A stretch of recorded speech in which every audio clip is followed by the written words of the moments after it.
take a journey through any modern city and you travel through the story of materials.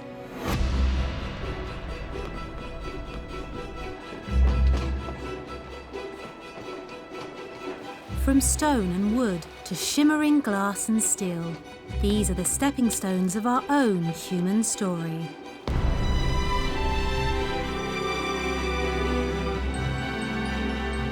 Today, materials are on the cusp of a revolution, where anything seems possible.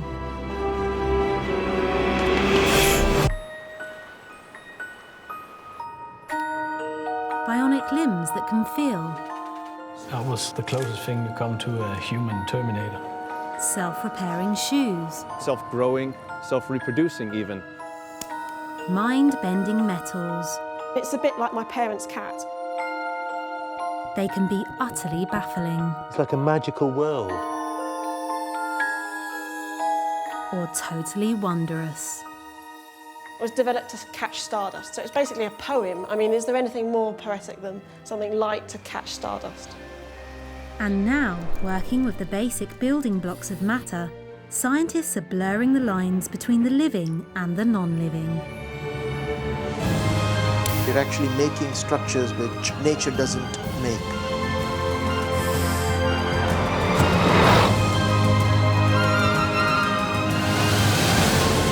And transforming our world.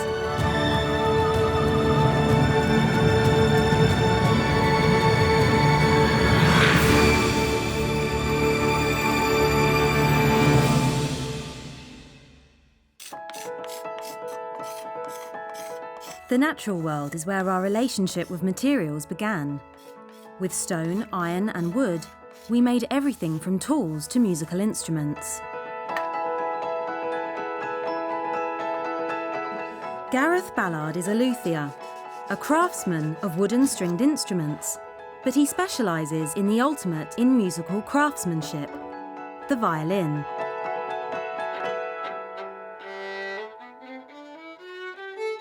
The violin's an amazing instrument, really.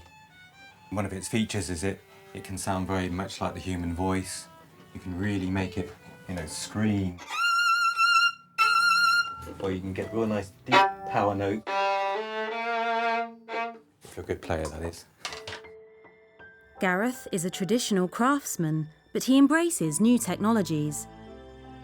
Now, he's going to be taking on a new challenge, one that will really take him to the frontiers of modern science. What I want to do is make a violin using new materials and technology. The material he'll be using is thermoplastic polymer, and the technology is 3D printing. Can Gareth produce a beautifully sounding violin from a material that's as far away from natural wood as you can get? To try and capture the tone, which is something that people have fallen in love with, will be very challenging. Even more challenging because the violin will be played in 4 weeks' time to a live audience.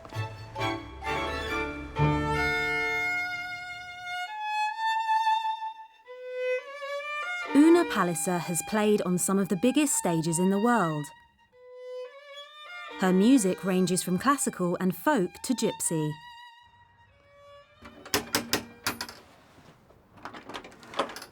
Hi, Hey, Una. come in, nice to meet you. You too. I think when you have a really good violin, it doesn't just do what you have in your head, Yeah. it also gives you inspiration and it gives you something. So it's really, it's massively a relationship between you and the instrument. But will Una trust in Gareth's crazy scheme? So, Una, how would you feel about testing out our 3D printed violin I'd when we're love finished? to do it. Do you think you would be difficult to please as a violinist? Yeah, I do. Great. But can Gareth deliver a violin good enough for Una to play? Reputations are at stake. It doesn't matter what the limitations of the instrument are, it's going to reflect on me.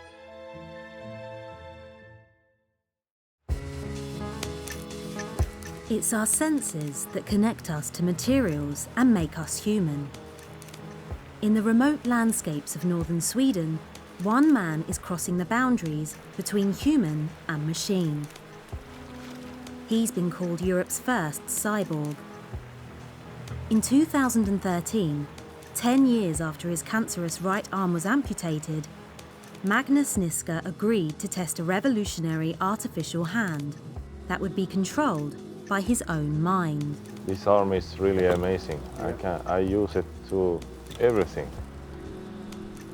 With advanced materials that fuse with human tissue, the science fiction of the bionic man is becoming science fact.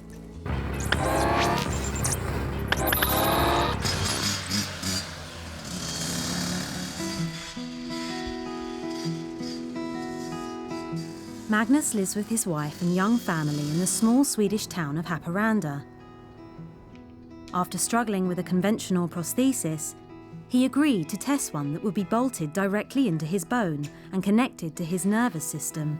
It transformed his life. With his prosthetic hand, Magnus controls movements with signals from his brain. If he wants to pick up a jigsaw piece, the hand responds. With this arm, I can work with almost everything. It's not feeling like a machine. It's more like my own arm. In the family life, I don't feel handicapped.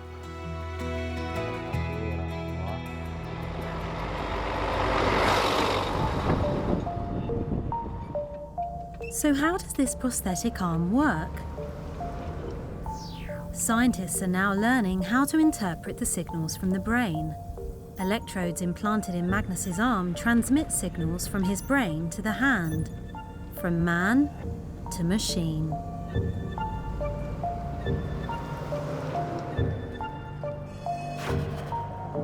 "50 miles away in Gothenburg, Max Ortiz Catalan is the brains behind the technology. You have the cuff electrode that is for the nerve, and this one also has a lot of different platinum iridium contacts inside that are arranged in a special way so you get a high signal-to-noise ratio. The implanted electrodes, unlike usual skin electrodes, live permanently within the human body and will connect directly to Magnus's nerve tissue. You will open it and go around the nerve and place the nerve inside there, and then you will just let it coil around it. The reliability of these electrodes, or the whole system actually, is very important because these are not toys. People use these devices to assist them on their activities of the daily living. And that's why we're doing this, because we want the control to be more intuitive.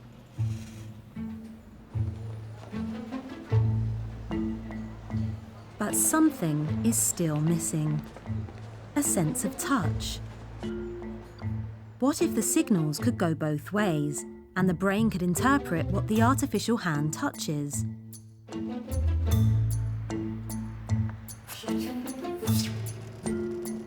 Researcher Loredana Zollo believes it's possible. La nostra grande sfida è quella di poter arrivare ad impiantare una mano protesica ad un amputato e sentire l'amputato che dice io sento che è una mia mano. 12 years ago, Dennis Sorensen lost his left hand in a firework accident. In 2013, he volunteered to take part in the pioneering Life Hand 2 experiment.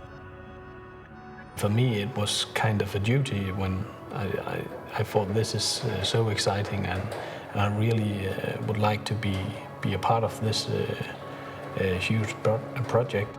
Dennis travelled from his home in Denmark to Rome. Hello, Professor. Thank you. Where he underwent a grueling 7-hour operation. 4 electrodes were implanted into his nerves, which connected to this hand via a computer interface. What happened next was remarkable. Soft. Hot. Amazingly, Dennis was feeling sensations from an artificial hand. They put this round object in the life hand, and I squeezed around it, and I could immediately tell that it was round. After 10 years where you haven't had any kind of sensation of a form, then suddenly you're able to actually feel again in your lost hand. That was really incredible and something I will never forget in my life. It was really a special moment. The Life Hand 2 experiment restored sensation that Dennis thought he'd lost forever. But unfortunately for him, the experiment was authorised only for 30 days. New materials, however amazing, need to be safe. Che gli elettrodi sono stati testati e quindi la loro efficacia, la loro sicurezza è stata dimostrata per quel periodo. Quindi l'estensione a un periodo più lungo richiede naturalmente test di verifica di sicurezza più approfonditi. The electrodes had to be removed, and his sense of touch in that arm was lost once more.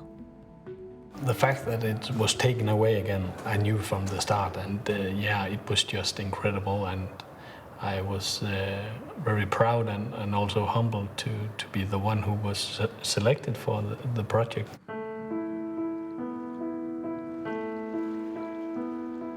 Loredana and her team continue their painstaking work. But merging man and machine brings with it new responsibilities. Is society ready to rethink what it is to be human?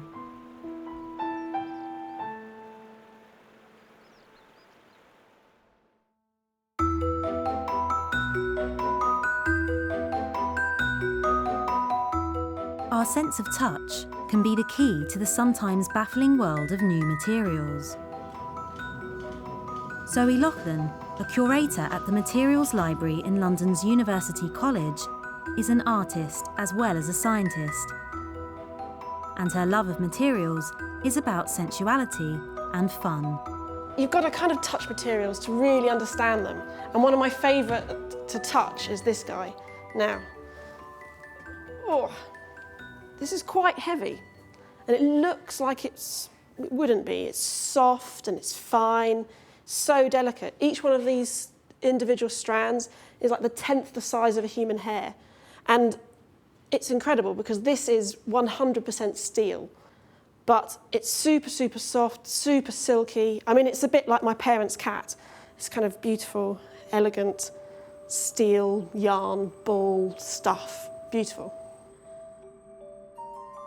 Zoe also cherishes materials because they bridge the past and the future. In amongst the synthetic skin, spacecraft soup, diamonds and socks, Zoe has a soft spot for the comedians and shapeshifters of the material world. This really unassuming piece of wire is actually really remarkable. It tells you a lot about the crystal structure of metals, but also the relationship between materials and objects. So I put that there and grab this blowtorch. So we need a bit of heat to activate this. So turn it on, and then dun, da, da, da, it transforms into a paperclip.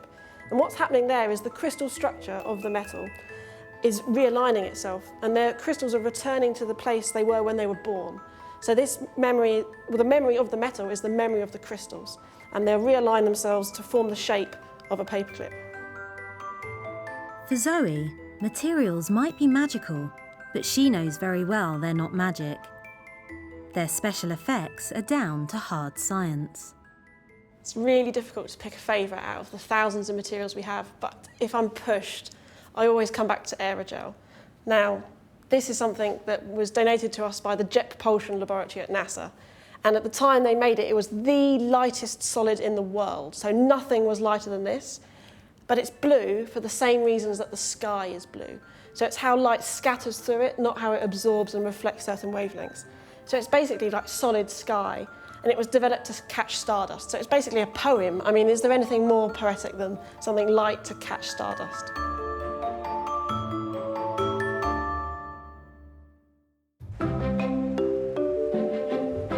Capturing the light and energy of the sun has been the holy grail of scientists for centuries.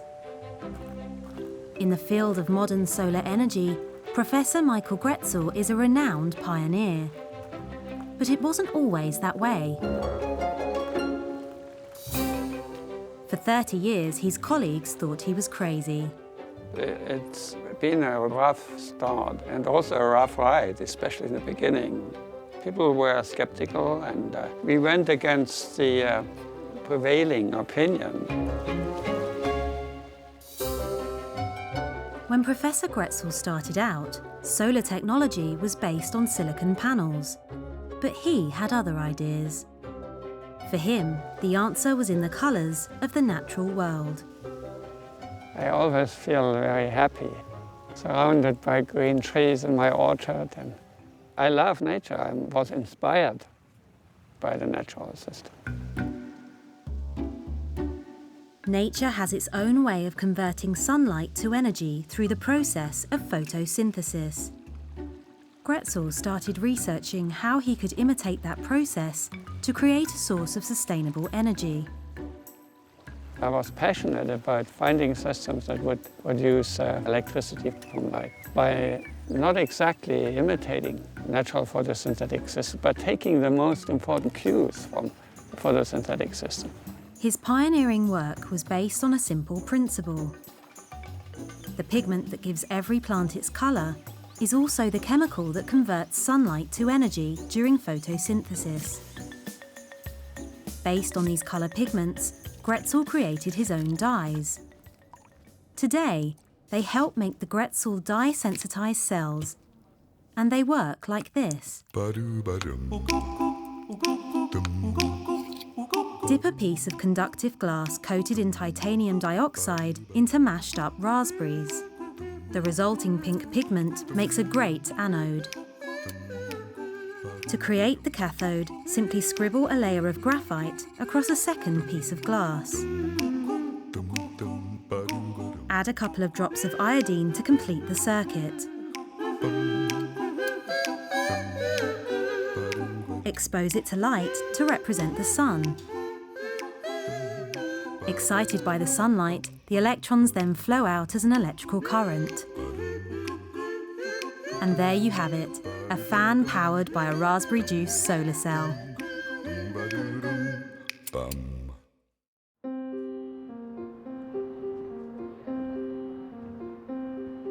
All over our cities, Grätzel saw millions of meters of glass reaching to the heavens. If all this glass were coated in transparent Grätzel cells, it could help power those buildings. But back in the early 90s, the efficiency of his solar cells was poor, and no one was prepared to back him. Our funding dried up, and nobody believed in it anymore. But I was convinced. And sometimes a scientist has to be very persistent in his approach. But in 1994, something happened that turned Grätzel's life and his work around. That's when Toby came in.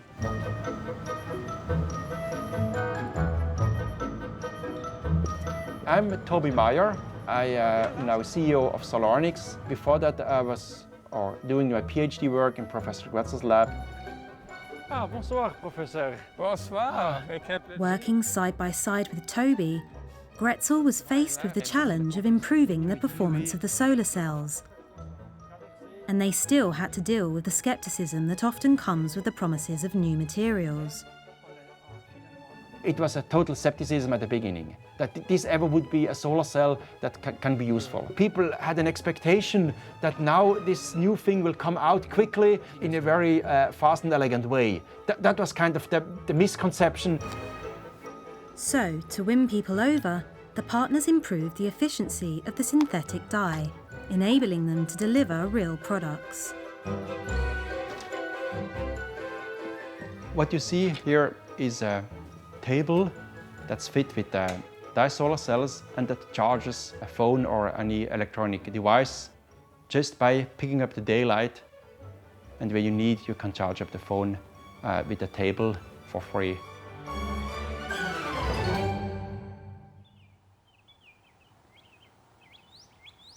Grätzel's work began 40 years ago with a simple idea and a lot of ambition in his sunlit orchard.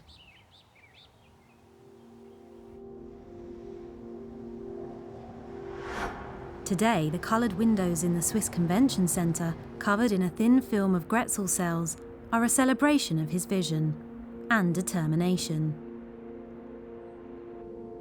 And if their efficiency can be increased, as they hope, then maybe one day they'll help to power whole cities. This may be a long way off, but Grätzel will keep striving. And you know, learning for scientists, that is the opium. It's our opium. Understanding and learning. Should never finish. So, merci beaucoup. Yes, voilà. For traditional violin maker Gareth Ballard, his craft is a constant process of learning. You learn from every instrument you make. So it's an ongoing development process for every maker. But making a 3D printed violin, Gareth is on a whole new learning curve.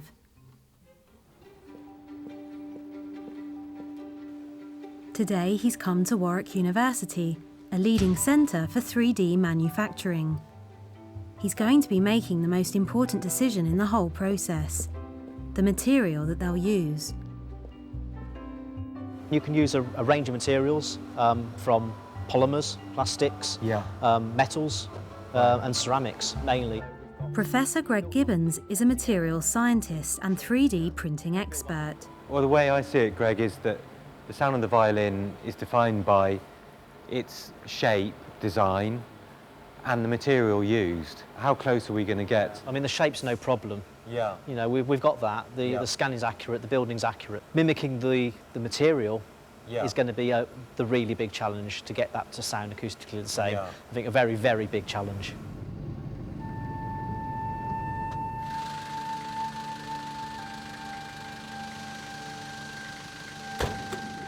Gareth is close to deciding on a material, but he needs a second opinion. His friend Filippo Pratani is a fellow violin maker. These are 3 samples of the plastic that they can print with. Right. Which one would you rather make a violin out of? Okay, let me feel them. I'm not sure. It's very heavy. It sounds horrible. It's a bit dead. It's really dead.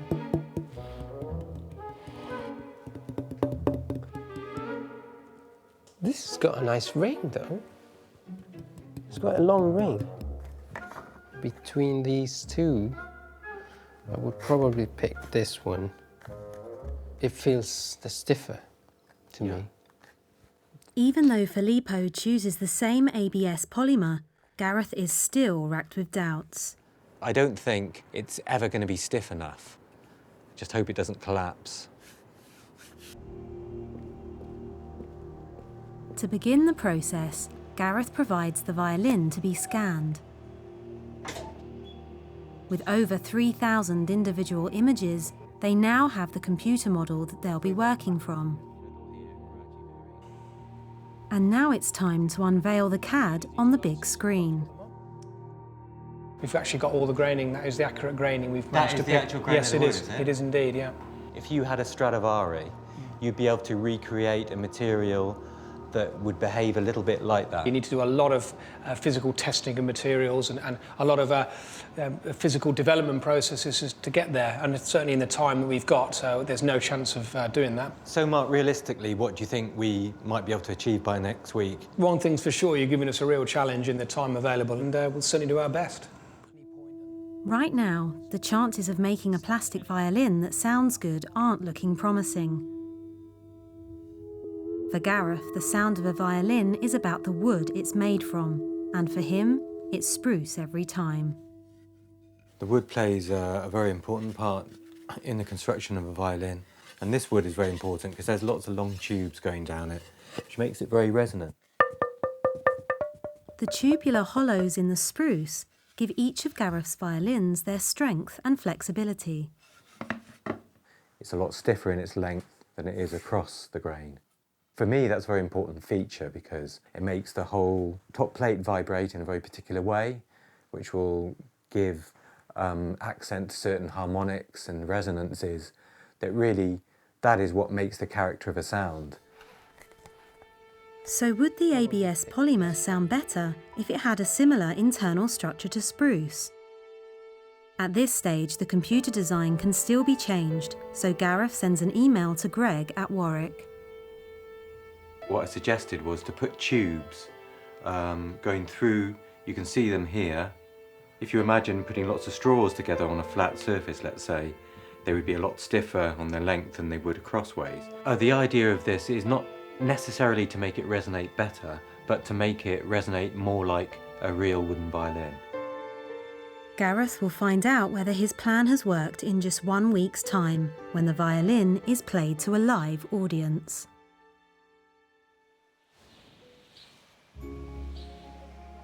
Just as science seems to solve our problems, so it creates them. As populations expand, so the pressure on natural resources increases, threatening the traditional way of life of many communities. Welcome to Crete. Summers here are getting longer, hotter and drier. Great for the booming tourist industry, but not so great for farmers like Nikos Epitropakis. He's worried that fresh water resources are starting to run out. Είναι σίγουρο ότι στο μέλλον όλες οι περιοχές αντιμετωπίζουν πρόβλημα λειψιδρίας, γιατί οι ανάγκες αυξάνονται. Ουσιαστικά αυτό είναι το μέγα πρόβλημα που θα αντιμετωπίσει η επόμενη γενιά. In the 1970s, when the island was facing catastrophic water shortages, farming was in sharp decline. To solve the problem, the government drilled deep boreholes to reach subterranean freshwater streams. Some of the water that Nikos draws from the boreholes today can be recycled, but not enough for the long term. So what happens when those streams dry up? Το πρόβλημα που αντιμετωπίζει η περιοχή μας εδώ πέρα είναι ότι δεν υπάρχει κάποιο άλλο σχέδιο Β, ας το πούμε έτσι, που να κάνει αυτές τις εκτάσεις καλλιεργήσιμες.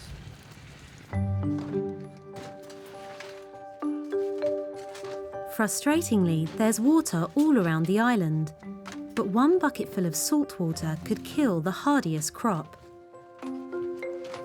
But what if there was a way to desalinate, to filter out that salt? Η θάλασσα είναι δίπλα μας και είναι μια αστήρευτη πηγή νερού. Η αφαλάτωση, αν ήταν φτηνή, με φτηνή ενέργεια και χαμηλό κόστος, θα μας έλυνε το πρόβλημα λειψιδρίας στο μέλλον. To find a possible solution, we're going north.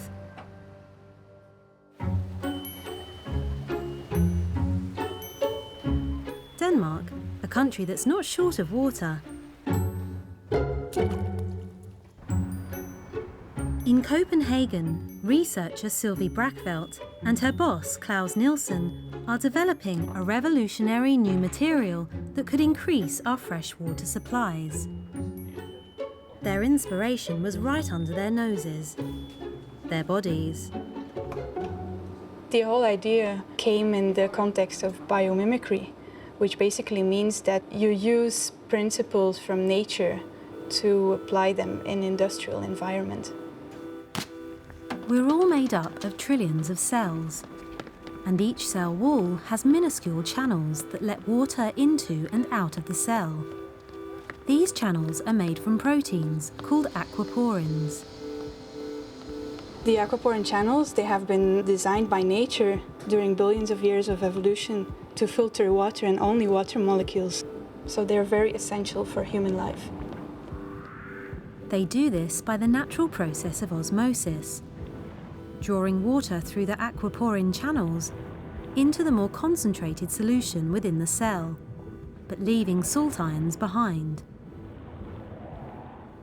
But how has the team used this natural osmotic pressure to filter water outside of the human body? Incredibly, they've developed a new material that mimics the cell wall. So we've developed a technology to print those aquaporins embedded in a polyamide layer onto a support membrane. Right now we are producing around 1,000 meters per week. Embedded into the surface of the material, the aquaporins only allow water molecules through. Everything else, including salt, is filtered out. But how does this material improve on existing filtering systems?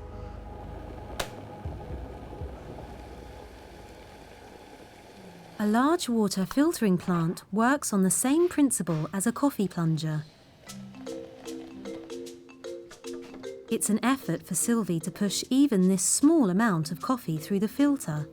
Now imagine that scaled up millions of times. It costs a lot of energy to push water through these filters, which means that the membranes get dirty very soon. So you need a lot of chemicals to clean them. So it's basically very expensive. And it takes a huge toll on the environment. But the new aquaporin system is low on energy and on cost. So now Sylvie wants to test it in the real world.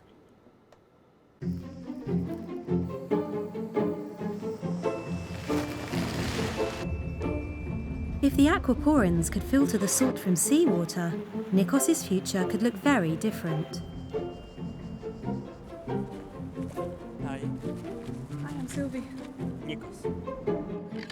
Sylvie wants to show him, with a simple demonstration, how aquaporins could be used to water his crops. First, the raw material, seawater.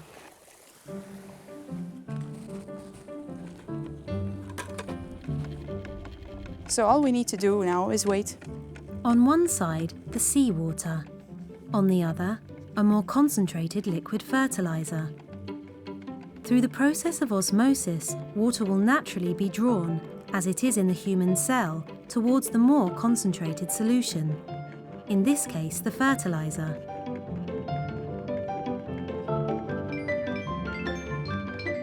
If you put the aquaporin material between the two solutions, water molecules, and only water molecules, pass through to dilute the fertilizer.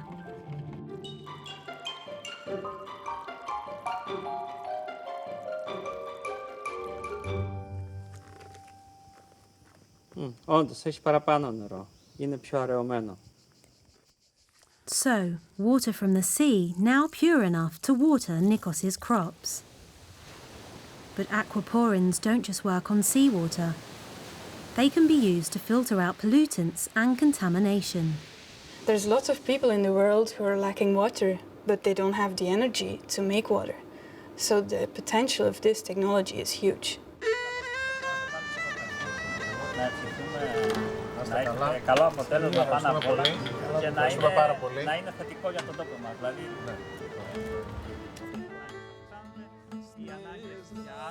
New low-energy technologies such as aquaporins will become ever more important to communities vulnerable to the threat of water shortages, providing them with a real chance of a sustainable future.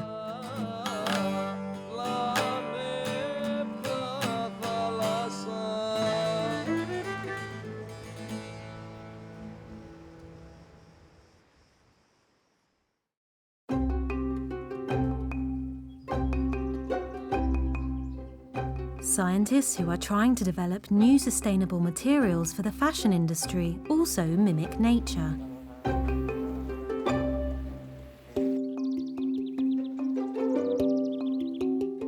These brilliant colours of the natural world have inspired the development of a unique material, and fashion designer Amy Winters has already caught on. This type of colour is found in materials such as the morpho butterfly and beetle wings, and also fish underwater. The material actually starts to contort to your body shape, so depending on how you move, the materials start to have a completely different type of colour. For centuries, fabrics have been coloured by chemical pigments, some highly toxic. But this extraordinary material generates its own colour from its own structure. It's called polymer opal, and it was inspired by a stone. This is an opal that was dug out of a mine in Australia. It's iridescently coloured. You can see it has different colour play. And this has always been interested for people in the fashion industry. Part of the reason it's expensive is it's rare. So we haven't got a way of making things like this until now. So what we're interested in doing now is to make materials which show those same properties. Studying real opals in his lab, Professor Jeremy Bornberg observed rows of evenly spaced glass spheres. He realised that the arrangement of these glass spheres was the source of the opal's changing colours. So what's an opal? So let's imagine that we take a whole lot of oranges and we try and stack them up together. Only we haven't really got oranges, they're 1,000,000 times smaller. They're tiny, tiny spheres of glass. And what we have to do is we have to actually stack them in a perfect sequence. So if I do that with oranges, that's not so difficult. I just put them in lines like this. The way that the opal works to actually give these amazing colour effects is just because of the regularity of the stacking. So each of these spheres is about half the wavelength of a particular colour of light. And if it's transparent, the light bounces through and then bounces off the backside. But it also bounces off the top side as well. So we have all of these waves of light which are adding up with each other. Jeremy knew that microscopic glass spheres would be impossible to manipulate accurately, so he manufactured his own plastic spheres. We take essentially plastic bags, which are completely transparent, and we chop them up, and then we have a process where we can actually extrude them, where suddenly, when they become ordered like this, they start having a colour. To do that, he squeezes a mass of plastic spheres into a tape. So this is the tape we've just produced from the extruder, and now it's just a mass of nanoparticles, not in any particular arrangement. So the first thing we have to do from this is to make a film. And I can show you sort of what goes on like this. So these are our spheres. They're sort of disordered. But if I just shake them around, then what happens is they start to form a really nice lattice, just like the oranges on the stall. If we shake them in the right way, we get perfect ordering, and then we get a beautiful green or a red colour from the light scattering through this structure. As he heats and flattens out the tape, the microscopic particles are squeezed into an ordered interlocked position. The play of light through the spheres produces the structural colour. And in fact, we can loop it round a number of times, and when we go backwards and forwards, what we get is a film that looks something like this. So you can see it's already much greener. That's because all the spheres are now really locking into their nice positions. That's what makes the polymer opals. The colour of the polymer opal depends upon the spacing between the spheres. If you stretch them, they change colour because the spacing between the spheres changes. So this is something the fashion industry has never had. And whenever we show it to people who make clothes, they're desperate for it. What I find particularly exciting about this type of material is not only the colour change. I mean, it's great that it can change colour, but the fact that it's so flexible and the potential it offers for the future and the design ideas which you could incorporate into this type of material are endless. It's closer to who we are as human beings, and it starts to stretch a bit like our skin. You can start to have clothing in unusual shapes, and each bend and twist of the material will create a different effect. The imagination is your limit.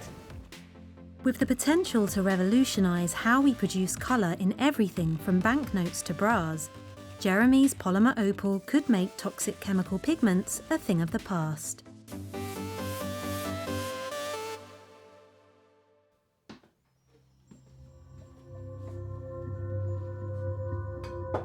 For violin maker Gareth Ballard, it's a big day.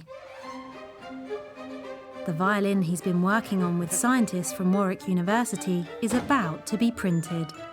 It's away, it's doing the first layer. Following the digital design, the printer builds layer after layer of white ABS polymer. So how long will it take? Around about 24 hours or so to build this violin. So how does that compare to you making a wooden violin? It's a little bit quicker than me. I mean, it'd take us about a month. It's not quite what I imagined. I feel a little bit sceptical. I think we're going to fall quite far short of sounding like a real violin.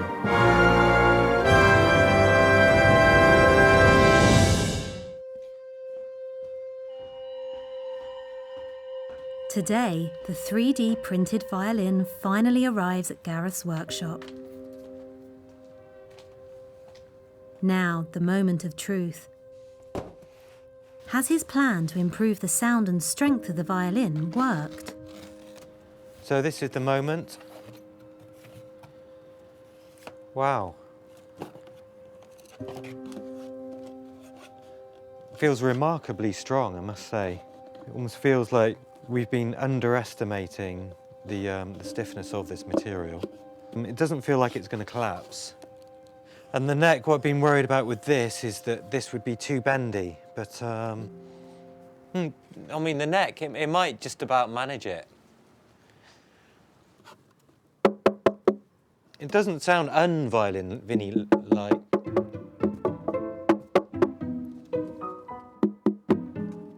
I expected it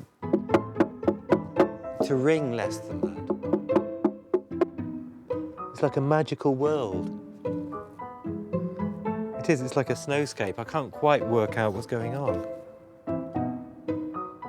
But yeah, interesting. I must say, I'm probably pleasantly surprised. I feel happier than I thought I was going to, I must say. That's the beauty of being pessimistic.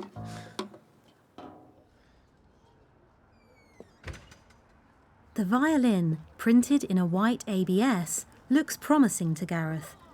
But it's all about the sound. Professional violinist Una Palliser has her own concerns. I'm a bit nervous. And in the gig, it doesn't matter what the limitations of the instrument are, it's going to reflect on me. I'm going to have to be the one who somehow pulls it off. Hi. Hello.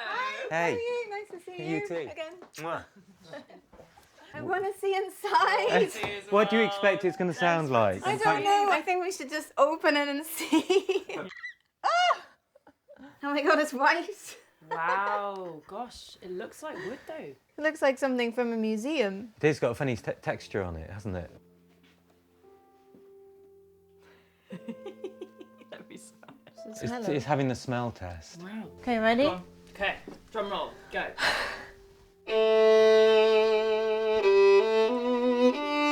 It's like a viola.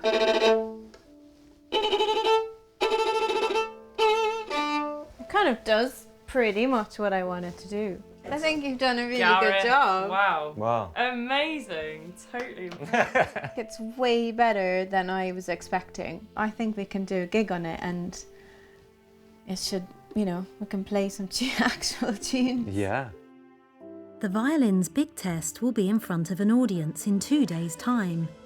Played alongside handcrafted instruments, will it stand up to the scrutiny of a discerning audience?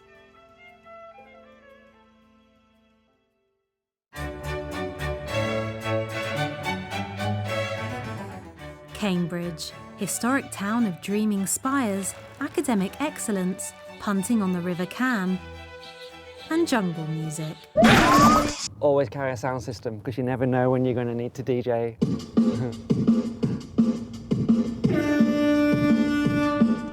So I live in Cambridge and I'm a scientist, but for the last few years I've been running a company that I started called Novalia, and it's all about adding interactivity to print.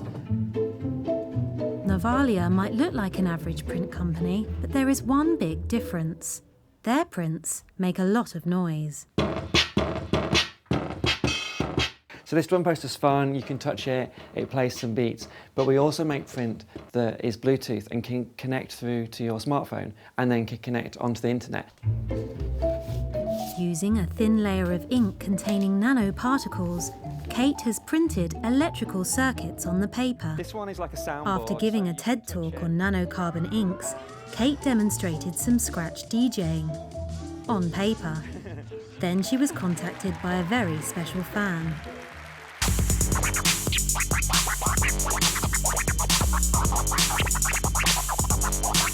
A year later, I got a message from probably the best scratch DJ in the world, DJ Qbert, to say, hey, seen your talk at TED. I'm bringing out my first album in 15 years, and I'd love you to make the album cover. And we want working DJ decks in the album cover. And we've partnered with the DJ app company, and it's probably been the hardest thing we've ever done.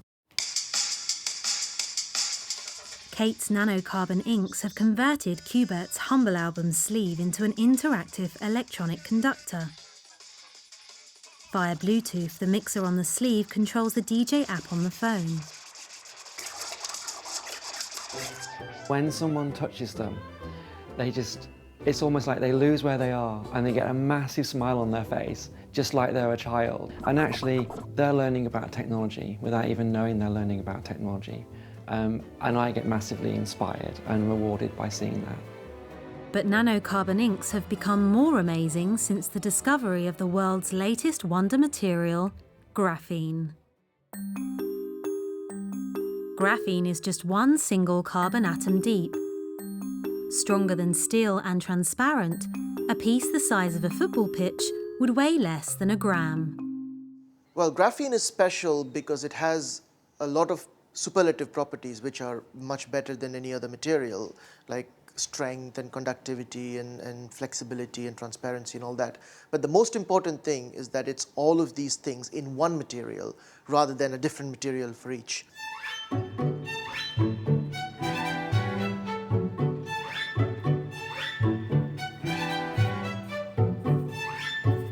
Graphene was first isolated at Manchester University. It may be the most advanced material in the world, but it's produced from graphite, or as most people know it, pencil lead. When graphite was first dug out of this mine near Borrowdale in the 16th century, they didn't know what to do with it, so they used it to mark sheep. Now, Manchester University researchers, chemist Sarah Vernon and physicist Nick Clark use graphite to produce graphene.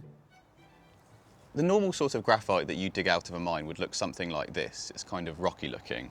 But if you get really lucky and find a nice pure piece, it will have this shine to it. Now, this is nearly all carbon arranged in these two-dimensional layers held together by weak forces, which means that when you write it on paper, you can actually shear off some of the carbon layers.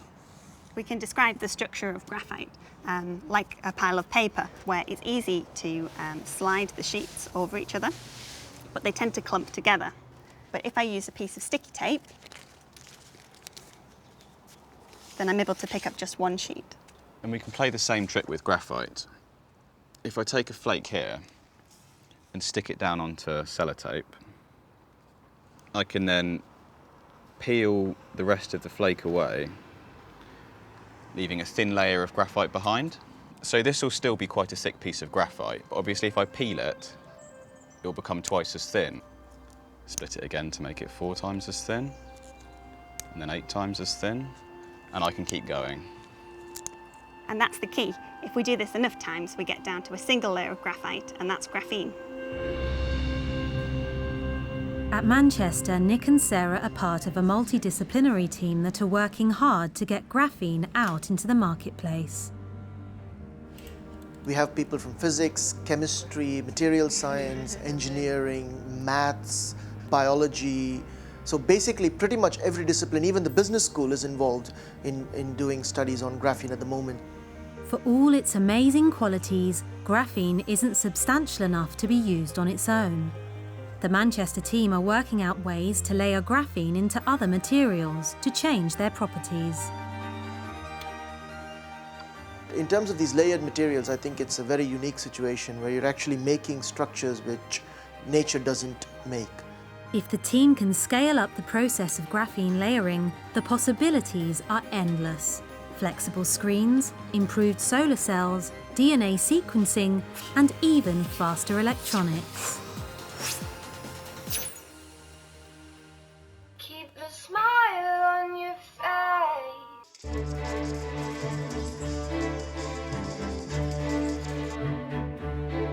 The strength, conductivity, and transparency of graphene offer new possibilities to Kate. With pure pieces of graphene suspended in water, graphene ink is tough enough and transparent enough to be printed directly onto any surface with a normal printer. The F major scale. There's a piece of transparent plastic laid over the graphics, and on that transparent plastic we've printed some graphene ink, and we're using graphene as a transparent conductor. So when I touch this button, it connects to my phone and makes the music play. So we created a fun experience, but actually its purpose is to inspire. And we have no idea where this is going to go or where graphene is necessarily going to end up. More likely than not, it's going to be combined with other inventions, other pieces of technology. And it's when we combine those things together that we end up with properties, experiences, or technology that we've never dreamed could happen.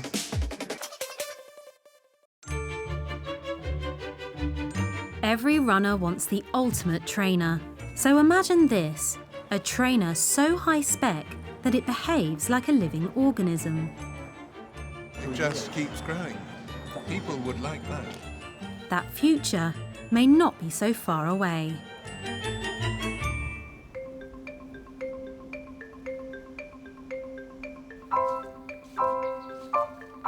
Meet Artemis, a Persian blue cat, and his owner, researcher Dr. Martin Hanzik.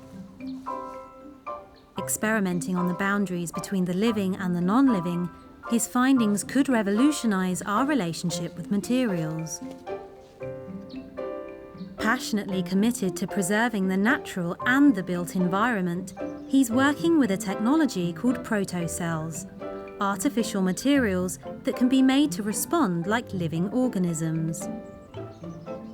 When he's not walking in the Alps, Martin works in the beautiful historic town of Trento in northern Italy.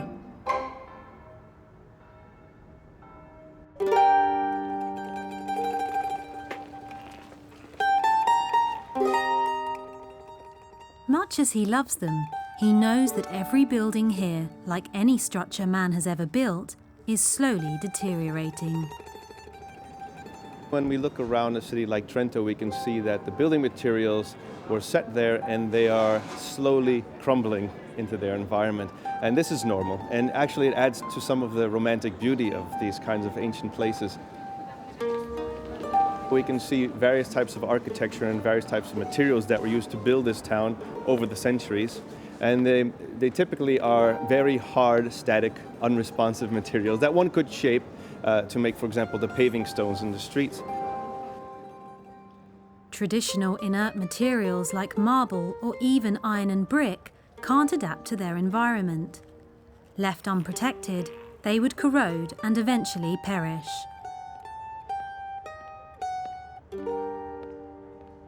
To find new materials that resist the ravages of time, Martin is working with these. These unpromising-looking blobs of red oil are called protocells. And here at the Centre for Integrative Biology, they're the focus of Martin's groundbreaking work. So in the laboratory, we do research about artificial life. So we're trying to make non-living chemical systems that behave like living systems. First, I will create the environment for the experiment, which is basically soapy water, nothing toxic. Normally an oil droplet, when you place it in water, doesn't do anything. It'll just sit there. But Martin adds a simple chemical agent to the red oil, which makes it behave in a very different way. So now I'll just introduce a small population of self-moving droplets to the system. And the droplet immediately starts to react. It's changing shape, and now it's starting to move through this little chemical environment that we've made and exploring the different parts of it. You can see there quite a bit still moving, and it looks like there's a bit of sort of pairing up and dancing in one corner here. To compare this behaviour with normal oil, Martin then adds droplets of blue oil that aren't treated with the chemical agent. And we can see by putting in this control droplet that it doesn't move. It's not interacting with its environment in any way. And that's how we can distinguish between the two systems.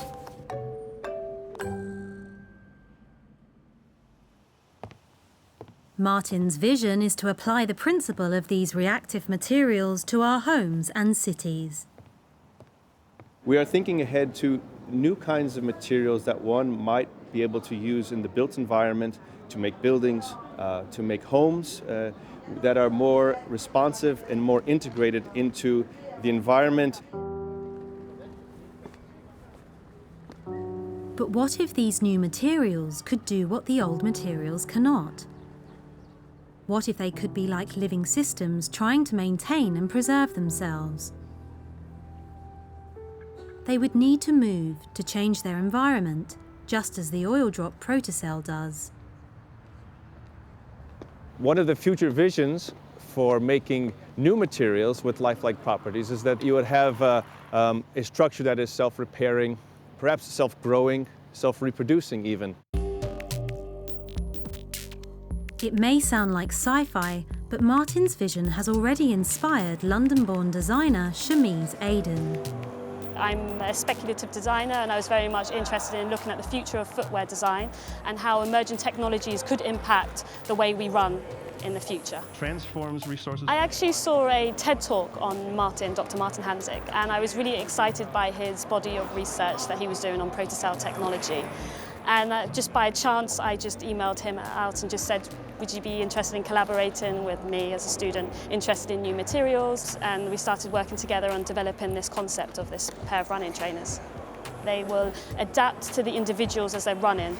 They'll be more in tune with the individual's foot and reconfigure and adapt depending on the pressure and the time. The Amoeba shoe is still only a concept, but the potential of protocell technology is real and present.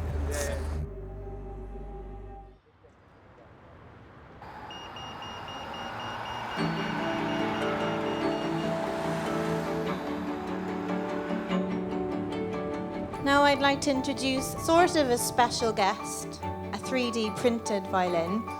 I'm a bit nervous about playing it in a gig. Shall I show it to you?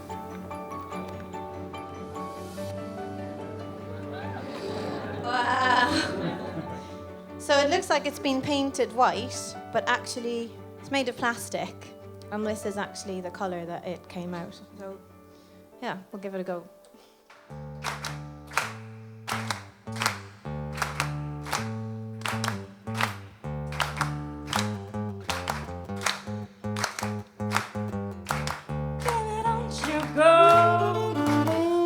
Don't you go. I got a space in my bed full of words unsaid. Got a bullet in my gun full of things undone.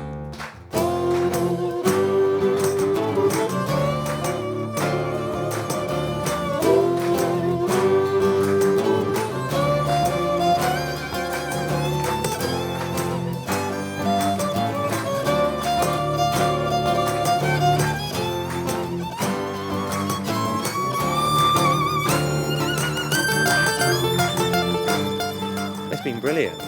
I do feel proud of what I've done and how it's turned out. It's been a voyage of discovery. It seems like there's a lot of possibilities for it.